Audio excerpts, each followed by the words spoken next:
Operation ಸಿಂಧೂರ ಬಗ್ಗೆ ಶಾಸಕ ಕೊತ್ತೂರು ಮಂಜುನಾಥ್ ವಿವಾದಾತ್ಮಕ ಹೇಳಿಕೆ. ತೀವ್ರ ವಿವಾದದ ಬಳಿಕ ಶಾಸಕ ಕೊತ್ತೂರು ಮಂಜುನಾಥ್ ತಮ್ಮ ಹೇಳಿಕೆಗೆ ಒಂದು ಸ್ಪಷ್ಟನೆಯನ್ನ ಕೊಟ್ಟಿದ್ದಾರೆ. ಆಪರೇಷನ್ ಸಿಂಧೂರ ಸೇನೆ ಬಗ್ಗೆ ಹಗುರವಾಗಿ ಮಾತನಾಡಿಲ್ಲ. ಆಪರೇಷನ್ ಸಿಂಧೂರ ಸಮಾಧಾನ ತಂದಿಲ್ಲ ಅಂತ ನಾನು ಹೇಳಿದ್ದು. ಅದನ್ನ ಬೇರೆ ರೀತಿ ಅರ್ಥೈಸಲಾಗ್ತಾ ಇದೆ. ಪಬ್ಲಿಕ್ ಮುಂದೆ ಉಗ್ರರನ್ನ ನೆಲಸಮ ಮಾಡಬೇಕು ಅನ್ನೋದು ನನ್ನ ಉದ್ದೇಶ. ಸಾಧ್ಯನಾ? ಎಲ್ಲೋ ಹೊಡೆದಿದ್ದೇವೆ ಅಂದ್ರೆ ಏನರ್ಥ? ನಿಮ್ಮ ಮನೆ ಬಾಗ್ಲ ಕರ್ಕೊಂಡು ಬಂದು ಹೊಡಿಬೇಕಾ? ಹಾಗಾದ್ರೆ ಪಬ್ಲಿಕ್ ಟಿವಿಗೆ ಶಾಸಕ ಕೊತ್ತೂರು ಮಂಜುನಾಥ್ ಕೊಟ್ಟಂತ ಹೇಳಿಕೆಯ ಸಮರ್ಥನೆ ಏನು ಗಮನಿಸಿ.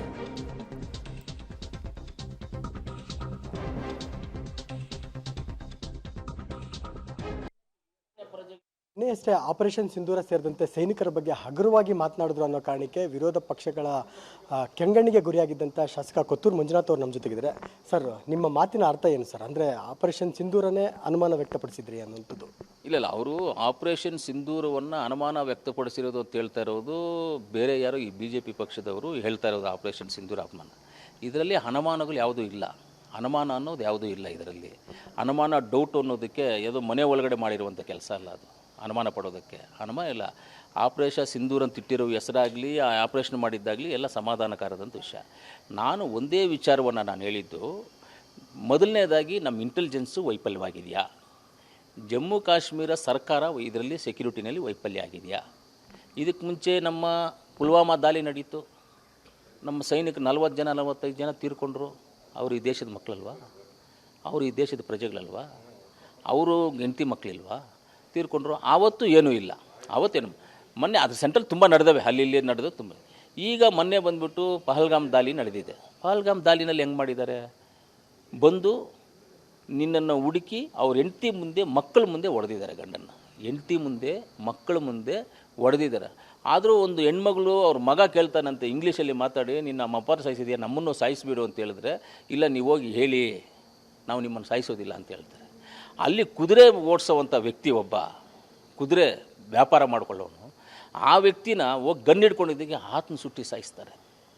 ಇವತ್ತು ಜಮ್ಮು ಕಾಶ್ಮೀರದಲ್ಲಿ ಈ ಒಂದು ಘಟನೆಯಿಂದ ಲಕ್ಷಾಂತರ ಜನಕ್ಕೆ ಇವತ್ತು ಕೆಲಸ ಇಲ್ಲದೆ ಆಗೋಗ್ಬಿಟ್ಟಿದೆ. ಅಲ್ಲಿ ಎಲ್ಲೋ ಎಷ್ಟೋ ಜನ ಕುದುರೆಗಳಲ್ಲಿ ಜನ ಕುಂಡಿಸ್ಕೊಂಡು ಹೋಗಿ ಜೀವನ ಮಾಡ್ತಾಯಿದ್ರು, ಫ್ರೂಟ್ಸ್ ಮಾರ್ಕೊಂಡು ಜೀವನ ಮಾಡ್ತಾಯಿದ್ರು, ಪಾನಿಪುರಿ ಮಾಡ್ಕೊಂಡು ಜೀವನ ಮಾಡ್ತಾಯಿದ್ರು, ಟ್ಯಾಕ್ಸಿಗಳು ನೂರಾರು ಜನ ಟ್ಯಾಕ್ಸಿಗಳು ಓಡಿಸ್ಕೊಂಡು ಜೀವನ ಮಾಡ್ತಾಯಿದ್ರು. ಇವಾಗ ಅದೆಲ್ಲ ಹಾಳಾಯ್ತಲ್ಲ. ನಿಮ್ಮ ಮಾತಿನ ಅರ್ಥ, ನಿನ್ನೆ ಹೇಳಿದ ಮಾತಿನ ಅರ್ಥ ಅಂದರೆ ಇಲ್ಲಿನವರೇ ಯಾರಾದರೂ ಬಿಟ್ಕೊಂಡಿದ್ರಾ ಅಥವಾ ಇಲ್ಲಿ ಇದ್ರಾ, ಅವ್ರನ್ನ ಯಾಕೆ ಕೊಡ್ದಿಲ್ಲ? ಅದೇ, ಇವಾಗ ಅವರು ನಮ್ಮ ಊರೊಳಗಡೆ ಬಂದು ನಮ್ಮ ಜಾಗದಲ್ಲಿ ಬಂದು ಅವರು ನಮ್ಮ ಪ್ರಜೆಗಳನ್ನು ಹೊಡೆದಿದ್ದಾರೆ ಅಂದರೆ ಯಾರು ಕಾರಣ? ಅದಕ್ಕೆ ಯಾರು ಅವ್ರನ್ನ ಅಲ್ಲಿವರೆಗೂ ಬಿಟ್ಟರು? ಅದು ಎನ್ಕ್ವೈರಿ ಆಗಬೇಕಲ್ಲ. ಅವರು 4 ಜನನೋ 6 ಜನನೋ ಬಂದಿದ್ದಾರಲ್ಲ, ಅವರು ಈ ಬಂದು ಈಗ ಘಟನೆ ಮಾಡಿ ಹೋಗಿದಾರಲ್ಲ, ಅವರು ಎಲ್ಲಿ ಹೋದರು? ನಮ್ಮೂರಲ್ಲಿ ಬಂದು ರಾಜ್ಯದಲ್ಲಿ ಎಲ್ಲಿಗೆ ಹೋಗಿ ಎಸ್ಕೇಪ್ ಆಗಿದ್ದಾರೆ ಅವರು. ಅದನ್ನು ಮಾಡಬೇಕು ಅಂತ ಹೇಳಿದ್ರೆ, ಇದನ್ನೇನೋ ಅನುಮಾನಗಳು ಪಟ್ಕೊಂಡು ಹಿಂಗೆ ಹೇಳ್ಬಿಟ್ಟವ್ರೆ ಹಂಗೆ ಹೇಳ್ಬಿಟ್ಟರು ಅಂತ ಒಬ್ಬೊಬ್ಬರು ಒಂದೊಂದು ರೀತಿ ಹೋಗ್ತಾರೆ. ನಿಮ್ಮದೇ ಶಾಸಕರು ಈಗ ನಿಮ್ಮ ವಿರುದ್ಧ ಆರೋಪ ಮಾಡ್ತಾ ಇರ್ತಾರೆ, ಈ ಥರದ್ದು ಮಾತಾಡಬಾರ್ದಾಗಿತ್ತು, ದೇಶದ ವಿರುದ್ಧ ಆಗಲಿ, ಸಿಂಧೂರ ಆಪರೇಷನ್ ಸಿಂಧೂರ ಬಗ್ಗೆ. ದೇಶದ ವಿರುದ್ಧವಾಗಿ ಯಾವುದು ಮಾತಾಡಿಲ್ಲ. ಆಪರೇಷನ್ ಸಿಂಧೂರದ ವಿರುದ್ಧವಾಗಿ ಮಾತಾಡಿಲ್ಲ. ಯಾವುದೇ ನಮ್ಮ ದೇಶದ ಪ್ರಜೆಗಳ ಬಗ್ಗೆ ವಿರುದ್ಧವಾಗಿ ಮಾತಾಡಿಲ್ಲ. ನಾವು ಉಗ್ರಗಾಮಿಗಳನ್ನು ನೀವು ನೆಲಸಮ ಮಾಡಬೇಕು ಅಂತ ಮಾತಾಡಿದ್ದೀವಿ. ಇವತ್ತು ಉಗ್ರಗಾಮಿಗಳ ಮೇಲೆ ನೀವು ಅಟ್ಯಾಕ್ ಮಾಡಿದ್ದೀವಿ, ಅದು ಮಾಡಿದ್ದೀವಿ ಅಂತ ಹೇಳ್ತಾ ಇದ್ದಾರೆ. ಆದರೆ ಈ ದೇಶದಲ್ಲಿ ಯಾರಿಗೂ ಸಮಾಧಾನ ತಂದಿಲ್ಲ. ಸುಮ್ಮನೆ ಮೀಡಿಯಾದಲ್ಲಿ ನಾವು ಹಂಗೆ ಮಾಡಿದ್ವಿ ಹಿಂಗೆ ಮಾಡಿ ತಿಳ್ಕೊಬೋದು. ನನಗೆ BJP ಸ್ನೇಹಿತರುಗಳೇ ಹೇಳಿದ್ದಾರೆ, ನಮಗೆ ಸಮಾಧಾನ ಇಲ್ಲ ಅಂತ ಹೇಳಿದ್ದಾರೆ, ನಮಗೆ ಸಮಾಧಾನ ಇಲ್ಲ ಅಂತ ಹೇಳಿದ್ದಾರೆ. ಪಬ್ಲಿಕ್ ಜನ ಮಾತಾಡಿದ್ದಾರೆ. ಎಕ್ಸಾಂಪಲ್, ನಿಮ್ಮ ಮುಂದೆನೇ ಮಾತಾಡಿದ್ರಿ. ಇವಾಗ ನಾವು ಕ್ಯಾಮ್ರಾ ಮಾಡೋಕ್ಕೆ ಮುಂಚೆ ನಿಮ್ಮ ಮುಂದೆನೇ ಮಾತಾಡಿ, ಪಬ್ಲಿಕ್ ಸಮಾಧಾನ ಇಲ್ಲ, ಇದೆಲ್ಲ ಇಲ್ಲ. ಯಾಕಂದರೆ ಅಷ್ಟು ದುಃಖ ಇದೆ.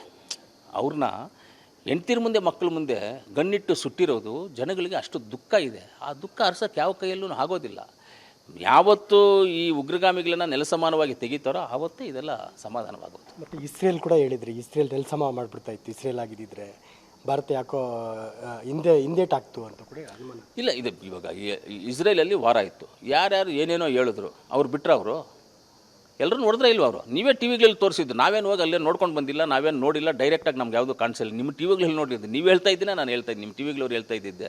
ಇಸ್ರೇಲ್ ಅವ್ರು ಹೆಂಗೆ ಮಾಡಿದ್ರು? ಯಾರು ಹೇಳಿದ್ರು ಕೇಳಿದ್ರು? ಅವರು ಈ ಚಿಕ್ಕ ದೇಶ, ಅದು ಯಾರು ಹೇಳಿದ್ರು ಕೇಳಿಲ್ಲ. ಅವ್ರ ಜನ ಹಿಡ್ಕೊಂಡೋಗಿ ಅಲ್ಲಿ ಇಟ್ಕೊಂಡಿದ್ದಕ್ಕೆ ಅವ್ರು ಏನೇನು ಮಾಡಬೇಕು ಎಲ್ಲ ಮಾಡಿಬಿಟ್ರು ಅವರು. ಅದೇ ರೀತಿ ಅವರನ್ನು ಜನಗಳು ತೊಗೊಂಡೋಗಿ ಇಟ್ಕೊಂಡಿದ್ದಂಗೆ ಮಾಡಿದ್ರು.